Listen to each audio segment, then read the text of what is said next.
વસુદેવ વસુતમ દેવમ કંસચાર્ણો રમર્દનમ દેવકી પરમાનંદમ શ્રી કૃષ્ણમ વંદે જગદગુરુ. મિત્રો, સ્વાગત છે તમારું અમારી યુટ્યુબ ચેનલમાં. પવિત્ર પુરુષોત્તમ માસની શરૂઆત થઈ ગઈ છે મિત્રો, અને આજે બીજો દિવસ છે.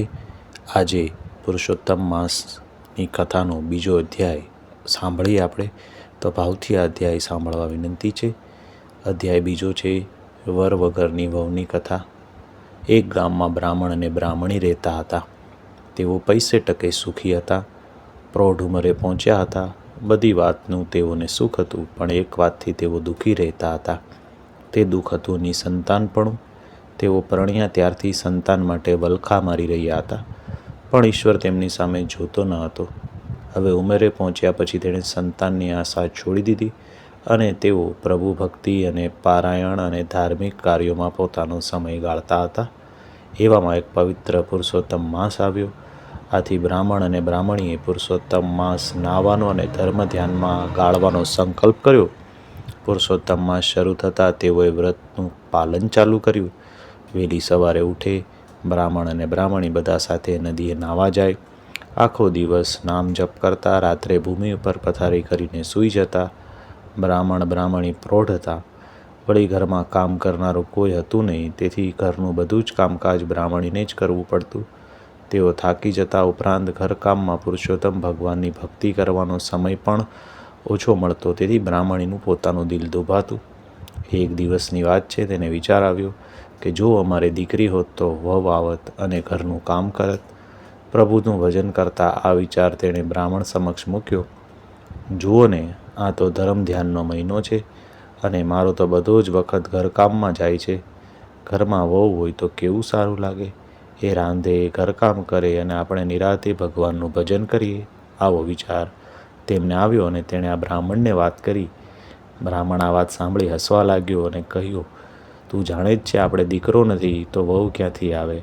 બ્રાહ્મણીએ કહ્યું, હા, હું જાણું છું આપણને દીકરો નથી, પણ દીકરો હોય તો વહુ આવવાની જ ને. પણ દીકરો ન હોય તો પણ વહુ આવે એવું કંઈક કરો. વગર દીકરે વહુ લાવો તો ખરા. બ્રાહ્મણની આ વાત સાંભળી બ્રાહ્મણ મૂંઝવણમાં મુકાયા. તેને કંઈ સૂઝ્યું નહીં. આથી બ્રાહ્મણી બોલી, હું તમને એક માર્ગ દેખાડું. તમે બારગામ ઉપડો અને કન્યા શોધી કાઢો.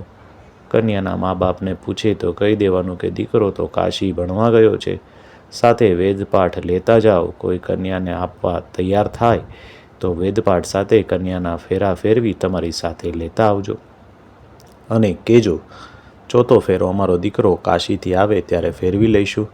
બ્રાહ્મણ બ્રાહ્મણીની વાત સાંભળી ડઘાઈ ગયો, પણ તે મનોમન પણ વિચારવા લાગ્યો. બ્રાહ્મણી બોલી, જેવી ભગવાનની ઈચ્છા, એકવાર કામ તો પાર પાડો, પછી જેવી હરિની ઈચ્છા. બ્રાહ્મણ તો બીજે દિવસે સવારના પોરમાં ખભે કડીઓ ભરાવી પુત્ર વધુની શોધમાં નીકળી પડ્યો. ચાલતા ચાલતા જે કોઈ ગામ આવે ત્યાં બ્રાહ્મણનું ઘર નજરે પડે ત્યાં કન્યાની ભાળ કાઢતો ચાલ્યો જાય. આમ ફરતા ફરતા એક ગામમાં એક ગોર મહારાજના ઘરમાં રૂપાળી કન્યા તેના જોવામાં આવી. તે કન્યાને જોઈ બ્રાહ્મણની આંખો ઠરી. તેને જોઈ બ્રાહ્મણને ઘણો જ આનંદ થયો, અને મનમાં થયું, જો આવી વહુ ઘરમાં હોય તો ઘર દીપી ઉઠે.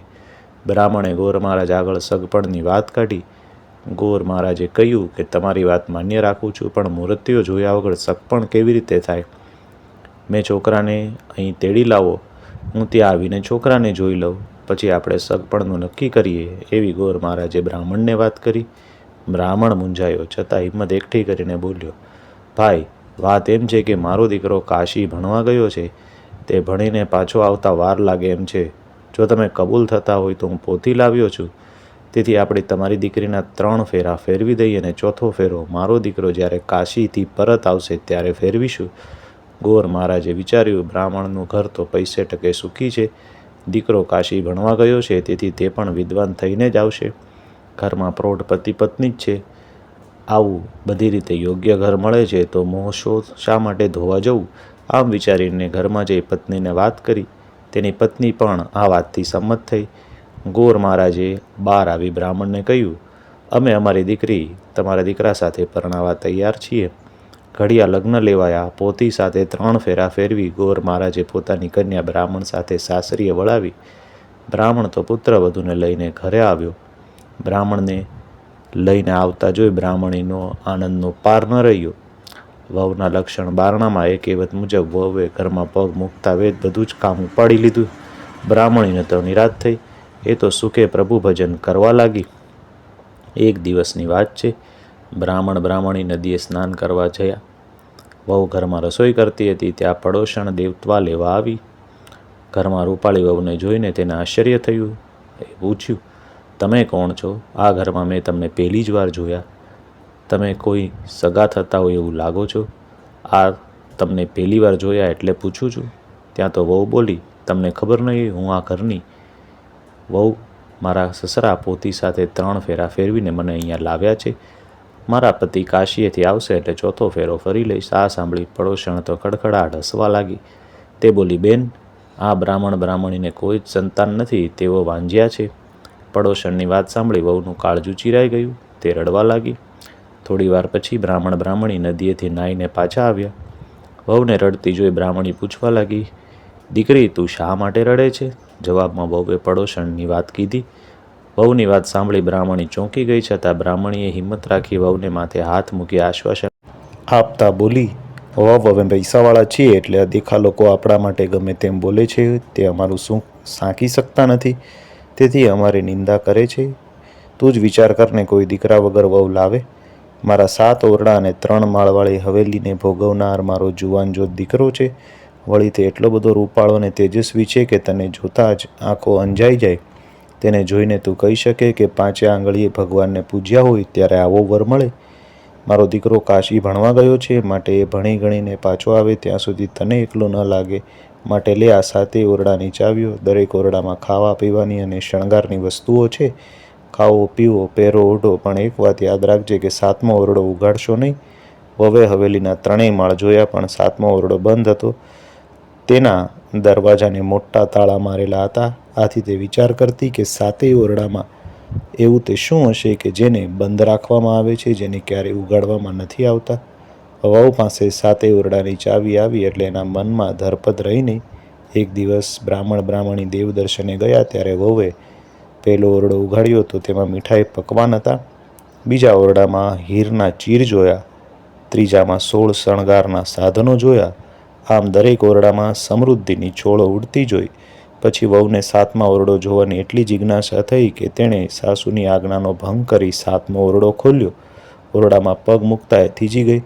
ઓરડાની વચ્ચે એક દિવ્ય તેજવાળો યુવાન દીવાના અજવાળે પોથી વાંચતો હતો. આખા ઓરડામાં સુવાસ પ્રસરેલી હતી. તે આ જોઈને સ્તબ્ધ થઈ યુવાનને જોવા લાગી. તે ઉંબરામાં જ ઊભી રહી ગઈ. તેની ઓરડામાં જવાની હિંમત ન ચાલી. બારણું ઉઘાડવાનો અવાજ સાંભળી યુવાને બારણા તરફ દ્રષ્ટિ કરીને બોલ્યો, તમે બારણું કેમ ઉઘાડ્યું? મારા માતા પિતાનું પુરુષોત્તમ માસનું વ્રત તૂટશે. વેદનો પાઠ અધૂરો રહેશે. તમે પોથી સાથે 3 ફેરા ફર્યા એવું જાણું છું. વ્રત પૂર્ણ થયા પછી 4થો ફેરો. વહુની આંખમાં હર્ષના આંસુ આવી ગયા. તેણે તરત બારણું બંધ કર્યું. જ્યારે સાસુ સસરા મંદિરેથી ઘરે પરત આવ્યા ત્યારે ઠાવકી થઈને અનાજ સાફ કરી રહી હતી. તેણે સાસુ સસરાને જમવા બેસાડી દીધા. પોતે પણ જમી લીધું, પરંતુ પોતે આજ્ઞાનો ભંગ કરી 7મો ઓરડો ઉઘાડ્યો તે વાત કોઈને ન કરી. હવે તે સારી રીતે સાસુ સસરાની સેવા ચાકરી કરતી, દરરોજ પ્રેમથી જમાડતી અને આમને આમ પુરુષોત્તમ માસ પૂર્ણ થયો. હવે વ્રતના ઉજવણા થવા લાગ્યા. બ્રાહ્મણીએ પણ સારી રીતે વ્રતનું ઉજવણું કર્યું. વહુને થયું, હવે મારા પતિ માટે સાસુ સસરાને પૂછ્યું. તેણે સાસુ સસરા પાસે જઈને કહ્યું, પુરુષોત્તમ માસ પૂરો થયો, તેનું ઉજવણું પણ થયું. તમારા દીકરાને બોલાવો એટલે હું 4થો ફેરો ફરું. વહુની વાત સાંભળી સાસુ સસરા પરસેવે રેબઝેબ થઈ ગયા. દીકરો તો હતો નહીં, લાવવો ક્યાંથી? તેની લાજ પુરુષોત્તમ ભગવાન સિવાય કોઈ રાખે તેમ નહોતું. મારા દીકરા સાથે 4થો ફેરો ફેરવીશ. તેમણે વહુને કહ્યું, વહુ, તમે ફિકર ન કરો, થોડા જ દિવસોમાં મારા દીકરા સાથે હું તમને 4થો ફેરો ફેરીશ એવું સાસુએ કહ્યું. હવે બહાનું કઢાય એમ નહોતું. આબરૂ જવાની ઘડી આવી પહોંચી. તેઓ પુરુષોત્તમ ભગવાનને યાદ કરી સહાય કરવા ગણગણતા હતા. એવામાં 7મો ઓરડા પાસે વહુ તેને લઈ ગઈ અને તેની આગળ આવીને બારણું ઉઘાડ્યું તો ઓરડામાંથી તેજસ્વી પુરુષોત્તમ ભગવાન બહાર આવ્યા. યુવાનનું તેજસ્વી રૂપ જોઈ બ્રાહ્મણી સમજી ગયા કે આ યુવાન જ પુરુષોત્તમ ભગવાન છે. તેમના વ્રતના પ્રભાવે પ્રસન્ન થઈ આ લીલા તેમણે કરી છે. તેઓ સ્વયં પુત્ર તરીકે પ્રગટ થયા. ભક્તની લાજ રાખવા અને બ્રાહ્મણીની લાજ રાખવા તેમના પગમાં પડ્યા, ગળે લગાવ્યા. તે જ દિવસે બ્રાહ્મણના ઘરે ચોરી રચાઈ.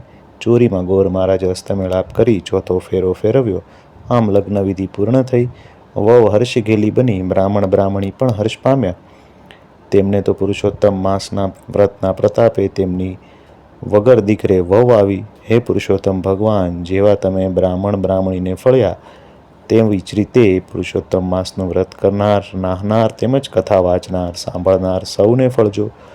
બોલો પુરુષોત્તમ ભગવાનની જય.